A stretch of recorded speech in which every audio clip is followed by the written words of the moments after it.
Okay, so let's dive into a really fascinating piece of ancient text today. We're turning our attention to Exodus chapter 23.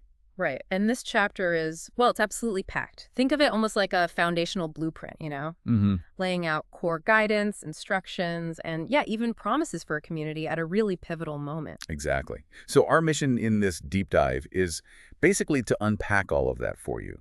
We want to pull out the key insights, maybe some surprising details too.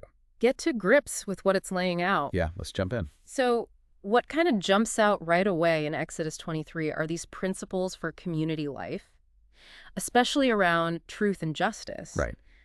It starts really directly, doesn't it? A command about spreading false reports, basically, don't do it. Which feels fun. Yeah. But then it zooms right into the courtroom setting. Warning against being a malicious witness. And here's something that might surprise you. Go on. The text says, don't side with the crowd just to pervert justice, even if the crowd is, like, trying to favor the poor person. Wow, okay. So it's not about siding with the perceived underdog automatically. No, what's fascinating here, and maybe a bit counterintuitive for us, is this explicit instruction for just pure impartiality. Hmm. It forbids showing favoritism, even to the vulnerable person in a lawsuit. The call is just for justice, untainted by bias. That really underscores a kind of radical commitment to fairness. Okay, now here's where it's really interesting and maybe quite challenging for you to think about. What's that? It talks about your enemy's animals. Yes. This really raises a big question, doesn't it, about the scope of community responsibility. How so? Well, it clearly extends beyond just your friends or neighbors. If you see your enemy's ox or donkey wandering off, lost. You have to take it back to them. You must take it back. And get this, if you see the donkey of someone who hates you collapsed under its load, You can't just walk by. no, you have to help them unload it. Help the person who hates you. I mean, that feels incredibly counter to, well, basic human nature, right? It really does. It's not just about not harming them, but actively assisting someone antagonistic towards you. That sets a remarkably high bar. A high bar for just basic human decency within the community, yeah, regardless of personal feelings. Okay. Absolutely. Then the focus swings back again to justice, insisting you do not deny justice to your poor people in their lawsuits. So impartiality towards the poor in one sense, but also ensuring they get justice in another. It's nuanced. Exactly. Yeah. And a very strong prohibition against false charges and against executing an innocent person. And then the clear warning against bribes uses really powerful language. It does. It says a bribe blinds those who see and twists the words of the righteous. Stark condemnation of corruption. You really can't miss it. And tied into all this idea of just treatment, there's a powerful reminder about treating aliens or, foreigners living among them. Ah, yes. Do not oppress an alien, it says. Right. And the reason given. Because you yourselves know how it feels to be aliens because you were aliens in Egypt. Wow.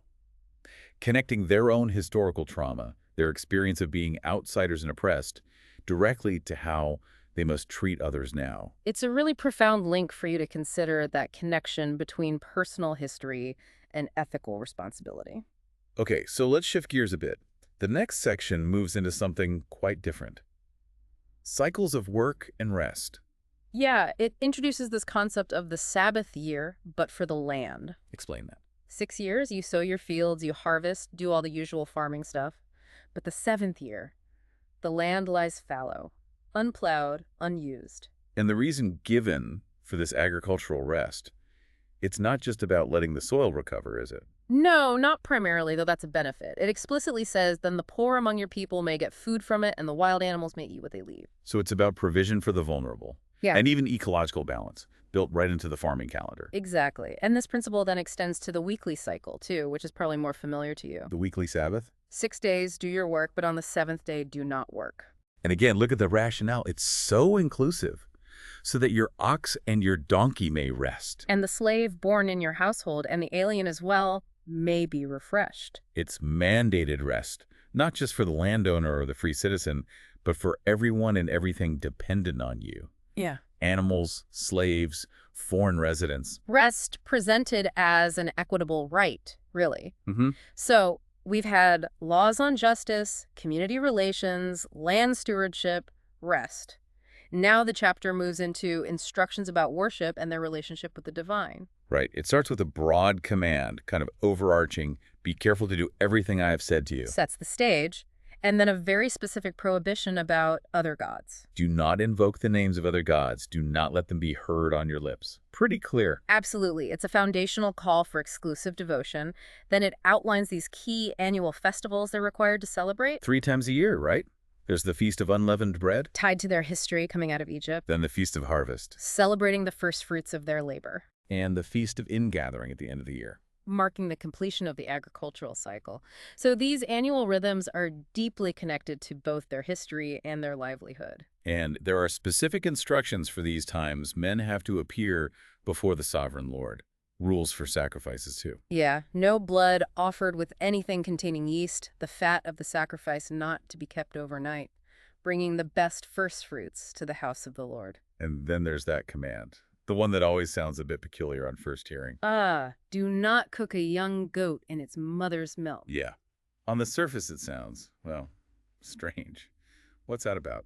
Well, the common understanding is that this was likely a direct prohibition against certain Canaanite rituals, perhaps fertility rituals, which sometimes involve practices like that. Ah.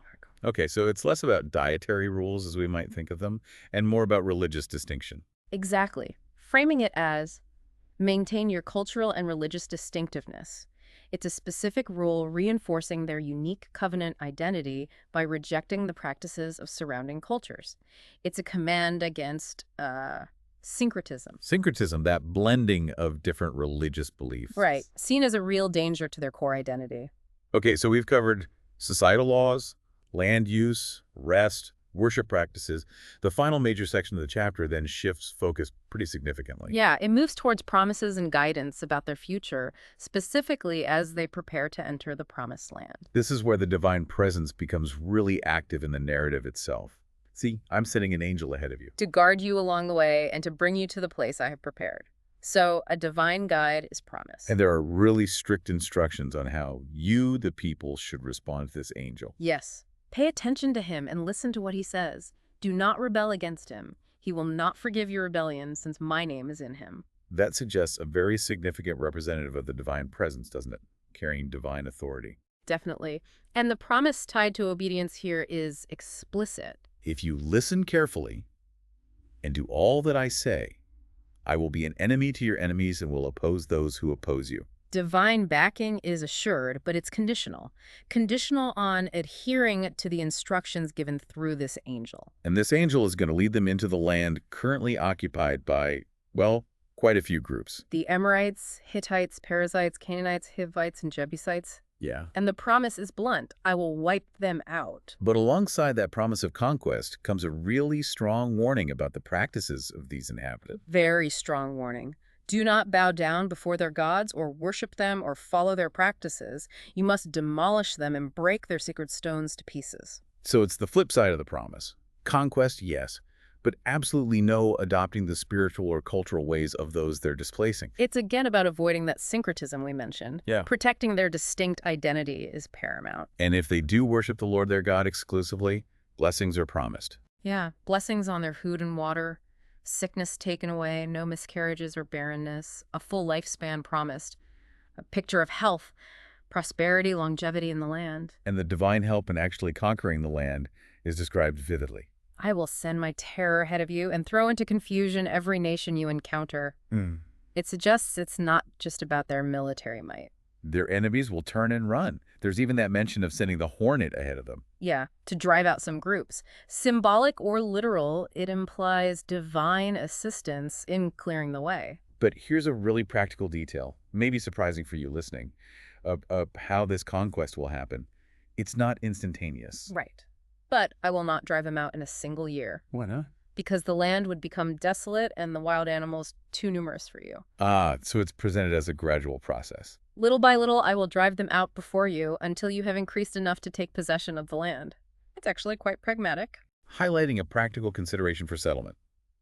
You need enough people to manage the land once the previous inhabitants are gone. Otherwise, it just reverts to wilderness. A thoughtful, almost logistical detail within the divine plan. The boundaries of the Promised Land are also sketched out, from the Red Sea to the Mediterranean. And from the desert, likely the Sinai or Arabian desert, to the river, often understood as the Euphrates, though interpretations can vary on that. Okay. And the chapter then wraps up with a final, very strong warning related to the inhabitants they're displacing. Yes. Do not make a covenant with them or with their gods. No treaties, no alliances. And critically, do not let them live in your land. Why? Or they will cause you to sin against me, because the worship of their gods will certainly be a snare to you. So the potential for religious and moral corruption, just from interacting and coexisting with these other cultures and their practices, is presented as the primary danger here. It just underscores again the absolute importance placed on maintaining their distinct identity and exclusive worship. Wow. Okay. Exodus 23 really does cover an immense range, doesn't it? It really does, from individual ethics, community law, all the way to land use, mandatory rest for people and animals. Specific instructions for worship, and then detailed guidance and promises about military action, foreign relations, settlement in the future land. It really provides you with this comprehensive snapshot, doesn't it? Foundational principles, expectations laid out for this community right on the brink of entering a new territory. Ethical codes, farming cycles, religious duties, divine guidance, practical concerns, all woven together. So having walked through all of that, what does this ancient chapter mean for you today? Maybe consider how these ancient instructions about fairness, even towards an enemy, Yeah, or that radical idea of mandated rest that extends to the land, animals, to everyone. or the importance placed on distinct cultural and religious identity, the warnings about external influences. How might these concepts maybe challenge or perhaps resonate with your understanding of things like justice, rest, responsibility, identity, even now, millennia later? Something for you to mull over.